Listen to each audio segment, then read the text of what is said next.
नमस्कार। Inform human में आप सभी दर्शकों का बहुत स्वागत है। हम आज बजट पे बातचीत करेंगे। हमारे साथ टैक्स एडवोकेट हिमांशु किशोर दुबे जी हैं। आपका बहुत स्वागत है। और बजट पे हम विस्तार से बातचीत करेंगे जी। पहले तो मैं आपसे ये जानना चाहता हूँ, क्योंकि ये आपके विषय का आप इसमें बहुत विशेषज्ञता आपको हासिल है। दरअसल बजट का मतलब क्या होता है? बजट का एक सिंपल भाषा में आपको बताऊं तो ऐसा है कि हर साल सरकार एक बजट तय करती है कि किस प्रोजेक्ट में क्या लगना है। जैसे कि एजुकेशन सेक्टर में कितना पैसा वो इन्वेस्ट करेगी, हेल्थ सेक्टर में कितना इन्वेस्ट करेगी, तो उस चीज का एक बजट डिसाइड होता है हर साल, और वो 1 फरवरी को अनाउंस होता है हर साल। तो ये सिंपल सा एक मीनिंग है बजट का। ओके। जैसे आज केंद्र सरकार ने बजट पेश किया है जी, तो आज के बजट को आप किस तरह से देखते हैं? मेरी नज़र में इंफ्रास्ट्रक्चर पे काफ़ी फोकस है बजट का, और इन्वेस्टमेंट अपॉर्चुनिटी भी काफ़ी लाए हैं। अगर कोई मैन्युफैक्चरिंग करना चाहता है या एक्सपोर्ट बिजनेस में जाना चाहता है तो उसके लिए काफ़ी अच्छा बजट है। और आम लोगों के लिए? आम लोगों के लिए इनकम टैक्स की लिमिट जो बढ़ाई है उससे काफ़ी राहत मिलेगी लोगों को टैक्स में। अच्छा जी। अभी सुबह में कुछ खबरें पढ़ रहा था बजट से संबंधित, जिसमें इलेक्ट्रिक कार भी सस्ती हुई है। हाँ जी। और भी इस तरह के और कौन-कौन से? हाँ, तो पूरा ईवी पे ही फोकस किया है। अगर आप ईवी का पूरा इकोसिस्टम देखें, जो लिथियम आयन बैटरी है, जो बैटरी लगती है ईवी व्हीकल्स में, वहाँ की मैन्युफैक्चरिंग से लेके पूरा कार बनाने तक का या व्हीकल बनाने तक का जितना भी चीजें हैं उसके अंदर के मटेरियल लगते हैं, उन सभी पे काफी कुछ बेनिफिट्स दिए हैं सरकार ने। तो उनका फोकस यही है कि पेट्रोल और डीजल को हटाकर हम लोग ईवी पे ज्यादा जाएं। मतलब इस तरह से ये उनका एक प्लान रहा है कि हम ईवी पे जाएं और पेट्रोल डीजल की जो खपत है वो कहीं ना कहीं कम कर दें। और उसके लिए मैन्युफैक्चरिंग सेटअप के लिए भी इंडिया में ही सब चीजें की कि लिथियम बैटरी भी आप यहीं पे बनाएं, स्क्रैप भी यहीं करें, सब मेड इन इंडिया होना चाहिए। तो ये जो बजट आए, इससे क्या प्लान लगता है? सरकार किस मोड में जाने की तैयारी? सरकार एक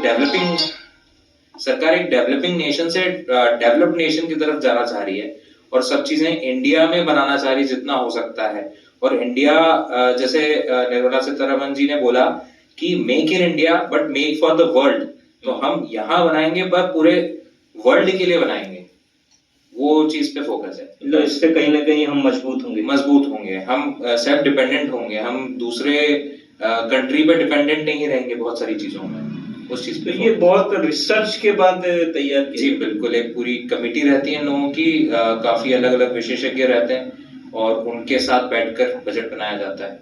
इसमें कुछ पॉलिटिकल एंगल भी रहते होंगे?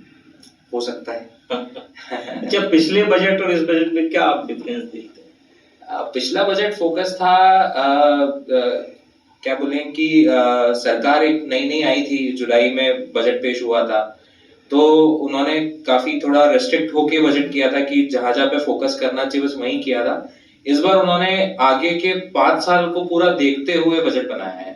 तो जितनी, जैसे आप देखें जल जीवन मिशन है, वो क्लेम कर रहे हैं कि पूरी तरह से हर एक घर में पानी होगा, वो कंप्लीट कर देंगे उस चीज को, उस पे फोकस है, इलेक्ट्रिसिटी पे फोकस है, ईवी पे फोकस है। तो वो कोशिश कर रहे हैं कि 2030 और 2040 तक काफी सारे जो मिशन चलते आए हैं, 2014 में जब सरकार आई थी तब से जो उन्होंने मिशन लाए थे उसको अब कंप्लीशन की तरफ ले जाने की फोकस है उनका। जैसे अभी नरेंद्र मोदी ने कहा था कि 2047 तक हम सशक्त भारत। जी हाँ, बट इस बजट को देख के ऐसा लगता है? हाँ, कोशिश तो है, पूरी कोशिश है सरकार की। तो ओवरऑल आप यदि इसको मैं पूरी तरह से समरी के तौर पे देखना चाहूँ आपकी नजर से, तो इस बजट को लेके आपकी एकदम सशक्त प्रतिक्रिया क्या? मेरा मानना तो यह है कि बजट पे फोकस तो काफी अच्छा किया है सरकार ने। काफी अच्छे पॉइंट्स जो अभी तक थे कि इस चीज पे फोकस नहीं हो रहा है, मतलब अपोजिशन का भी था कंप्लेन कि आप इस पे फोकस नहीं कर रहे, उस पे फोकस नहीं कर रहे। तो एक बजट में सभी चीजों को ध्यान रखते हुए और मिडिल क्लास को स्पेशली ध्यान रखते हुए लाए हैं, तो बजट तो अच्छा है। जैसे अभी पिछले 2-3 दिन से तमाम नेशनल मीडिया भी इस तरह से संभावनाएं जता रही थी कि इस बार का बजट आम लोगों के लिए बहुत राहत भरा रहेगा। जी, तो जी। आपको लगता है कि मीडिया की ये संभावना एकदम सही साबित हुई? बिल्कुल।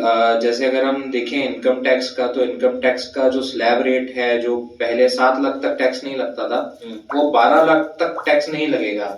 तो एकदम 5 लाख का जंप है, तो काफी सारे लोग जो है जो 12 लाख से नीचे की आय रखते हैं, जो अभी तक करीब 60,000 50,000 रुपए टैक्स देते आए थे, उनको उस चीज का फायदा मिल रहा है।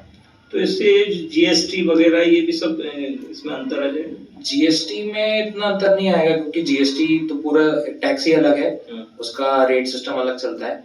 अभी उन्होंने जीएसटी में इतना ज्यादा कुछ नहीं, हाँ हालांकि जो कैंसर वाले मेडिसिन हैं या 36 अलग अलग तरह की बीमारियां हैं, उस पे जो मेडिसिन है उस पे कस्टम ड्यूटी हटा दी। मतलब अगर हम लोग बाहर से अगर कोई मेडिसिन खरीदते हैं तो उस पे कस्टम ड्यूटी लगती थी। अभी कैंसर की दवाएं सस्ती हो, वो सस्ती हो जाएंगी, काफी सस्ती हो जाएंगी, उस पे से टैक्स हटा दिया।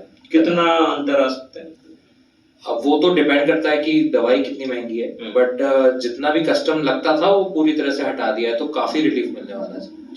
तो ओवरऑल जिस तरह से टैक्स एडवोकेट का जो नजरिया है, आज का बजट बहुत आम लोगों के लिए राहत भरा है, ये आपके अनुभव के आधार पर कहा जा सकता है।